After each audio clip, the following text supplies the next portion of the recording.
पुनश्च महामारी कोरोना डराइबारे लागिछि। मिलिथिबा सूचना अनुसार सप्ताह को 1700 रु ऊर्ध्व व्यक्ति एथिरे आक्रांत होउछन्ति।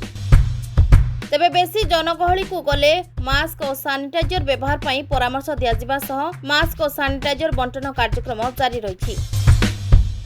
यासह मिशन अमृत हस्त माध्यम गत जुलाई 4 तारिख रु 15 तारिख पर्यंत फाउंडेशन दिन संख्या 1566 रु 1577 पर्यंत 12 दिन धरी ओडिशार विभिन्न स्थान में जारी रही गरीब और असहाय मानक रिलीफ बंटन कार्यक्रम।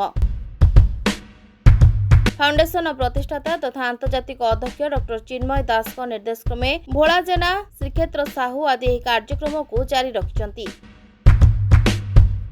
प्रति 25 दिन में कार्यक्रम गुड़िकर समीक्षा करा जाउथिबा बेले गत शनिवार दिन 1575तम दिवस 63तम समीक्षा बैठक अनुष्ठित हो जाइछि।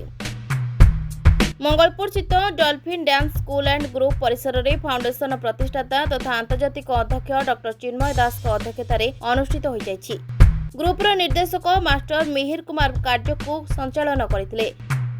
समीक्षक भावे दिव्यांग समाजसेवी श्रीक्षेत्र साहू, तुलसी मल्लिक, बादल कर्नर, दक्षराज परिड़ा, सुभद्रा राउत, सविता राउत, सुमंत कुमार दास, प्रफुल्ल कुमार दास, दीप्तिरंजन प्रधान, स्मृतिमयी जेना, अमेय कुमार मल्लिक, विश्वजित मल्लिक, आशीष कुमार राउत, सौम्यरंजन प्रधान आदि योगदान करथिले।